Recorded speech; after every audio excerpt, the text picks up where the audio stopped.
Keep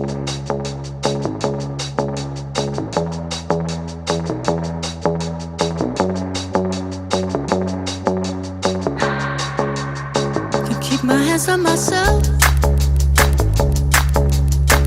Think I'll dust them off, put them back up on the shelf. Kiss my little baby girl is in need. Am I coming out of left field? Ooh, I'm a rebel just for kicks now. I've been feeling it since 1966 now. Might be over now, but I feel it still. Ooh, I'm a rebel just for kicks now. Let me kick it like it's 1986 now. Might be over now, but I feel it still.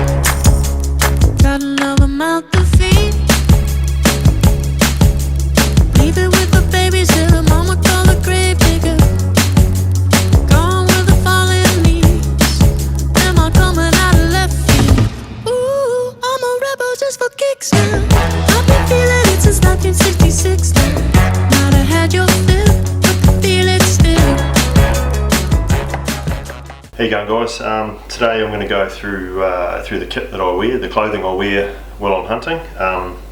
So I'll go right from my boots right to what I'm wearing on the head in summer and in winter. So I've got a bit of new kit here that I've tried out over the last few weeks, and I'm pretty impressed with it. But we'll get to that in a second. So basically, I want to say that I'm not a professional hunter. I'm by no means the be all and end all of the hunters, but I have used a lot of kit over the years, and I think I've got a pretty good balance of what I think is pretty good now. Obviously these days you're going for your lighter sort of fabrics, and I'm certainly going down that path. Gone are the days for me of using fleece and that sort of stuff. It just doesn't cut the mustard in the way I hunt these days. So I'll kick it off with what I wear on my feet. So these are pretty common throughout New Zealand. The old lower Tibets, not cheap, but certainly well worth their money.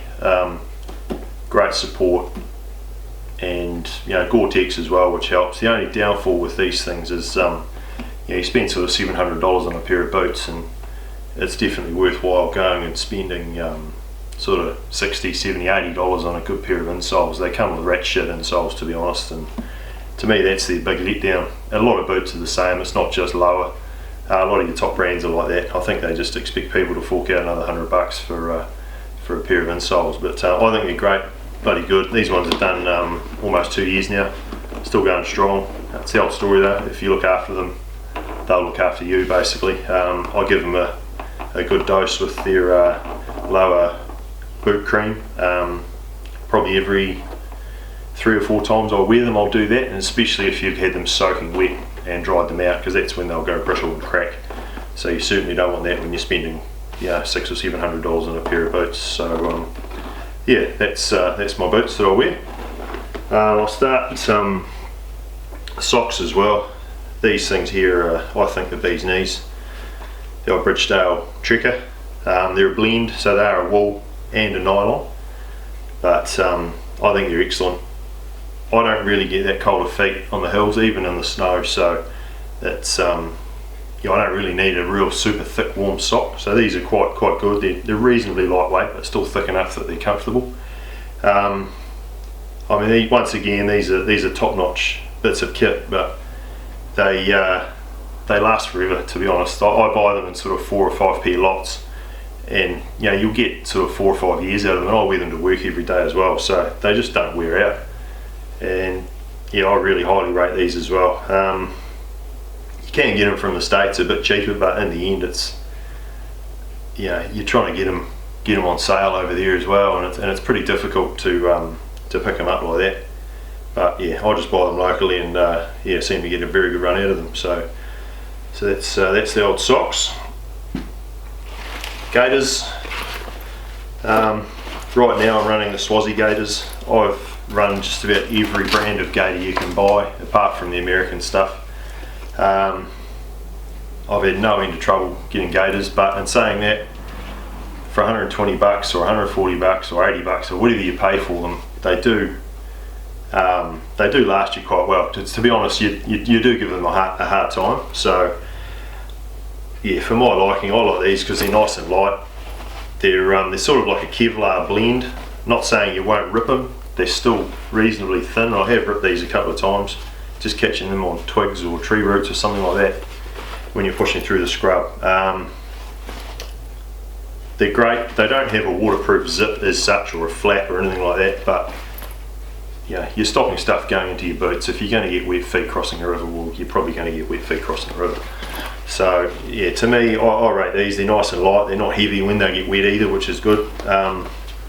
Some people like to run these steel wires under your boot. I quite like it because it stops them riding up.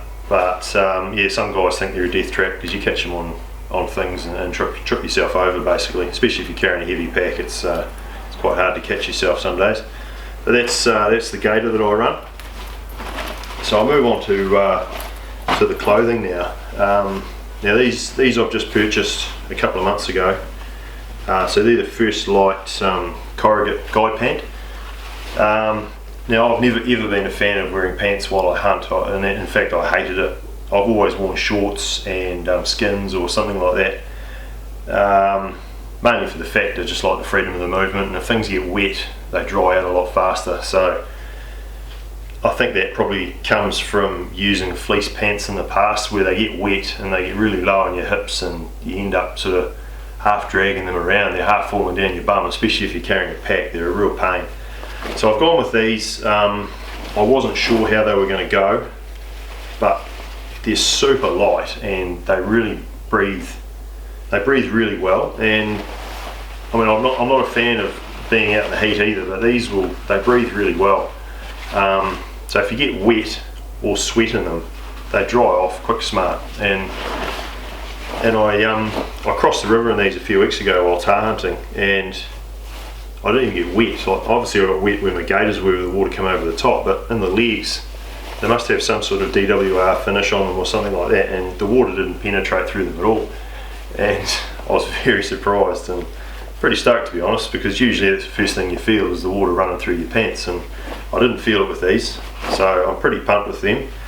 The only thing I will say, they are a large fit, so I'm usually an XL, and I did buy XL in this size, and to be honest I probably could have gone a little bit down a size because they are very large in the waist, and they're elastic and there's a bit of give in them, but yeah, I've got to wear a belt with them unfortunately, which I'm not a massive fan of, but that's just the way it goes. There's plenty of pockets in them as well, so there's pockets in the back, zips both sides, hip pockets as well for carrying whatever. They're large pockets as well, and you've also got cargo pockets in the side which are a double. There's just a flap which lifts up, and there's also a zipper on each front there, so they're just mesh pockets, so they're nice and light, they still breathe. It's just handy to have pockets like that, putting stuff in. I generally carry a lighter and my GoPro in my pockets while I'm hunting, so it's quite handy to have those right at your disposal.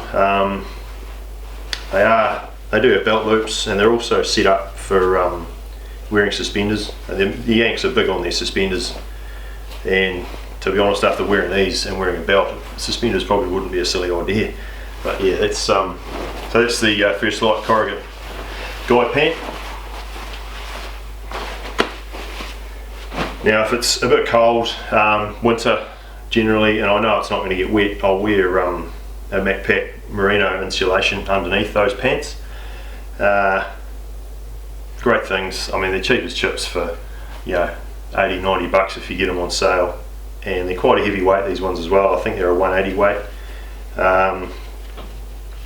Don't get smelly, and they just give you that added warmth when the wind's blowing through your pants. I mean, the pants will stop a bit of breeze, but if that's real cool breeze the first thing in the morning, you want a bit of insulation, merino's the way to go. I'm not a fan of merino wearing them as an outer, because the bush we hunt in New Zealand, you know, whether it's pushing through Matagari and stuff like that, you'll just ruin a pair of these in a day, you know. And it's not good economics when you're spending 80-90 bucks on a pair of pants that you want to keep you warm and you end up going out and putting holes in them. So it's a no-brainer for me. Always wear something over top of them. Now if it's really blowing and freezing cold or wet, I have a pair of outers here which are a MacPack event. Now I've had these for a number of years now. I've hardly worn them, to be honest, but they're always there in your bag just in case. They're super light, and the big thing about them is they stop the wind, and that's the killer when you're up on the hills on a cold day. You get soaking wet climbing to the top, and you sit down the glass, and just like that you get cold because you're not moving and you're wet. So I generally keep these in my bag, and if it is cold and I'm stopping for a while to glass, I'll put them on over top of my boots, the zips that run, 3/4 of the way, 3/4 of the way up your calf anyway. So you can get them on with your boots on. You don't have to take them off. They're big enough to go over your outer pants, which is over your pants, which is a good thing. Just a drawstring, like a draw clip waist and a dome. Excellent pair of pants. You get them on sale for probably, I don't know, $100 or $150 or something like that from MacPack. But yeah, totally rate those as well. So moving up to my torso, another piece of First Lite kit that I've bought. Now this is a merino long sleeve half zip, so it zips right down the front for venting out. Once again, merino. I'm not a fan of long sleeves. It was all they had, but bloody good actually. I'm pretty impressed with it. I mean, they're good in summer too because they're so light and thin that you don't really get that hot in them, and also they dry out that fast. And the benefit of having long sleeves is you don't get sunburnt arms and that sort of thing. So for me, that's a pretty good thing. Very impressed with this again. Haven't had it out in the winter. I mean, it is fairly thin. You can see through them, but they're designed that way so they dry really quickly. So versus your standard merinos that you buy from an outdoor shop, there's probably not really that much difference apart from the camo pattern really. I mean, you can't really get camo patterns from the likes of your MacPack or Kathmandu.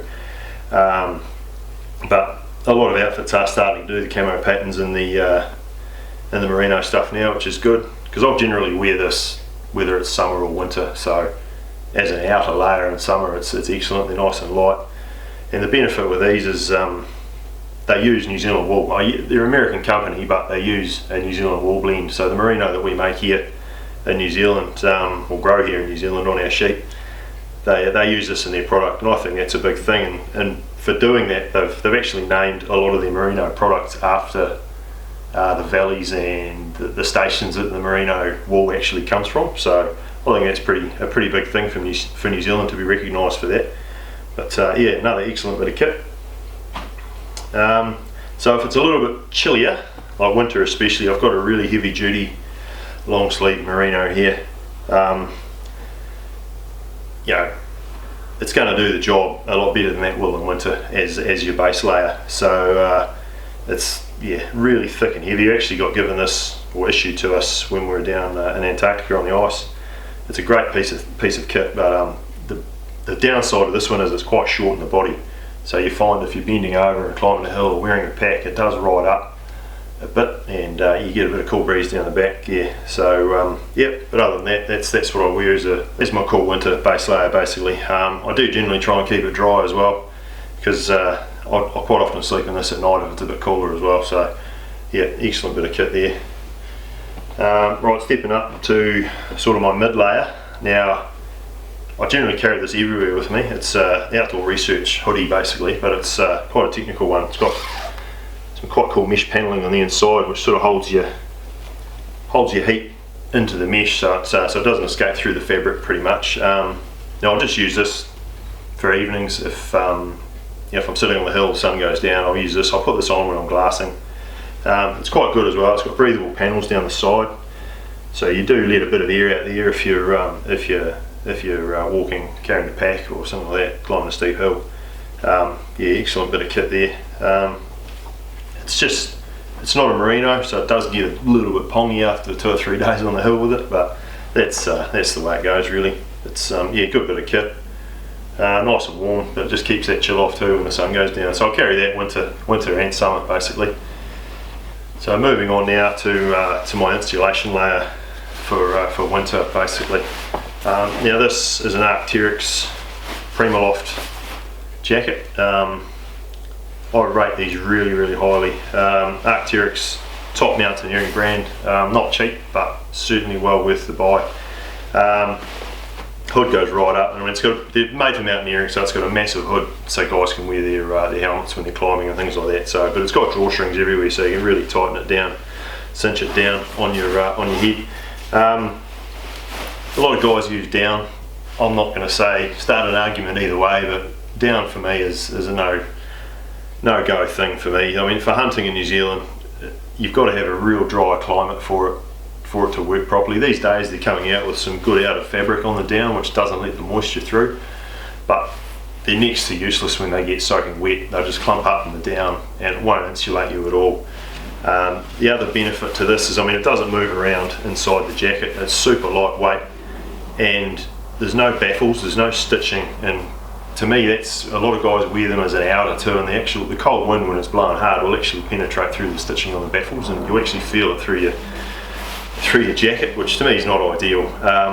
But yeah, really rate these. These are a brilliant piece of kit.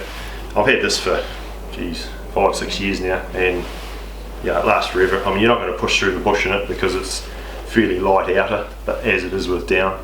But they're just an insulation layer, so if it's windy it will block the wind, but it's not a complete wind break.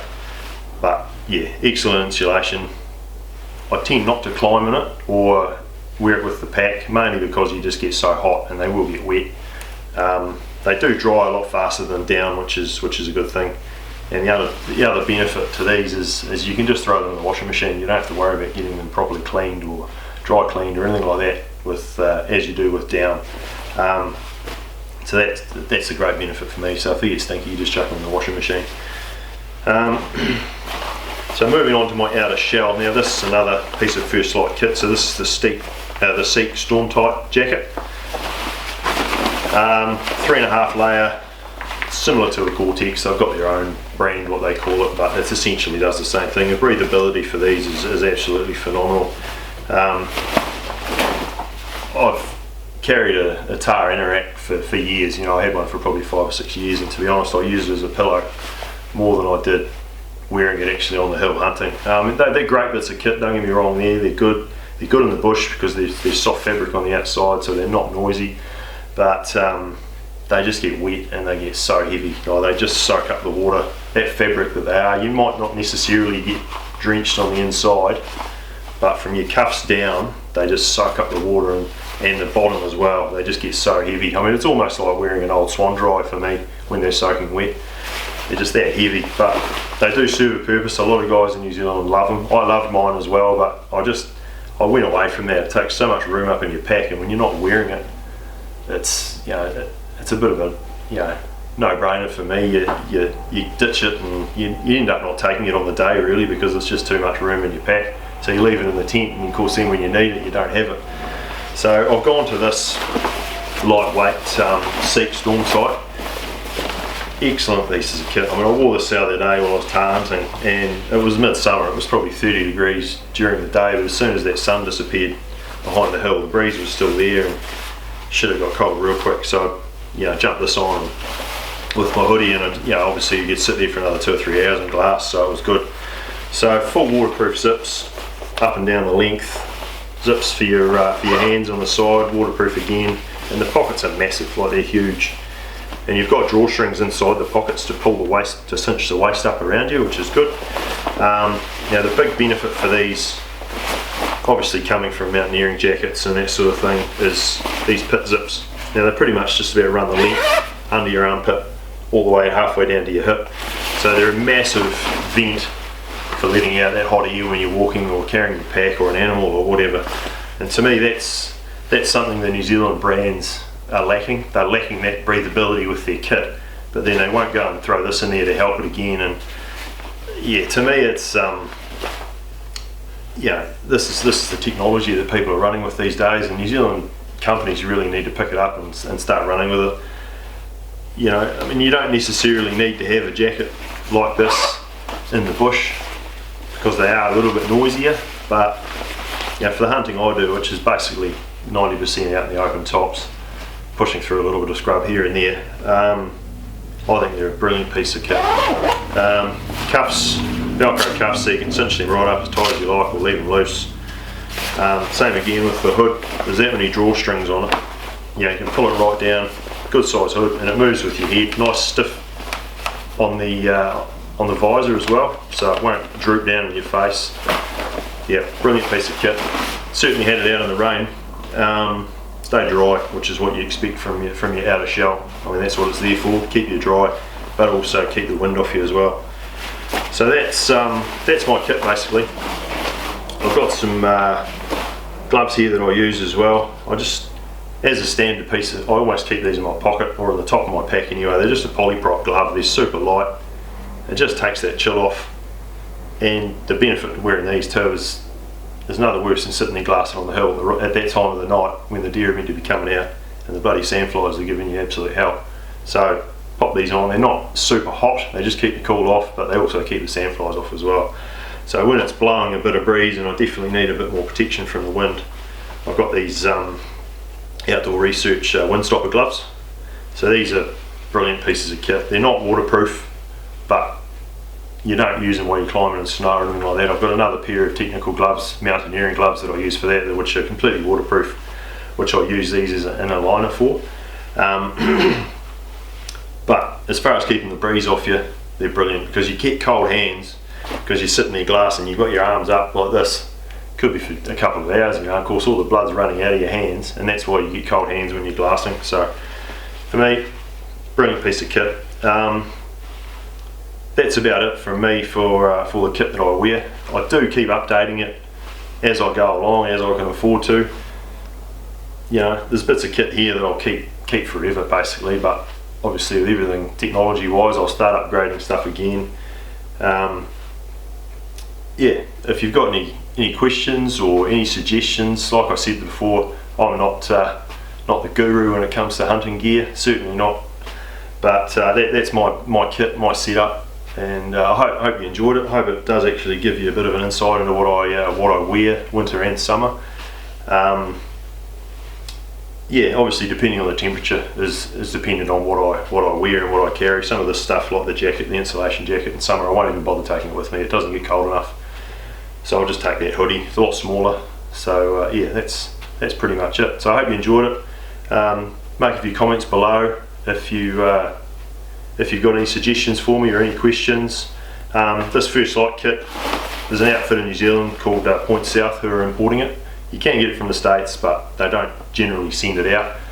So Point South, hit them up. They're just a small outfit out of Wanaka that are importing a bit of this stuff and also doing a bit of mountaineering kit as well. So hit them up. I'll chuck the link in the description below so you can have a look through their website and see what you like. The guy that's organising it, Cam, he's a good bugger, very approachable. Just flick him an email if you've got any questions or anything like that. You know, he's a good bugger down there, and he's done a lot of hunting himself, so he knows what kit works in certain applications throughout the country. So yeah, hit him up. Anyway guys, thanks for watching, and if you enjoyed it, subscribe and give us a few suggestions and let me know anything else you'd like me to do a few reviews and that on. Hopefully get a bit more kit before the Raw, and I'll be able to do a few reviews on that for you as well. Right guys, thank you.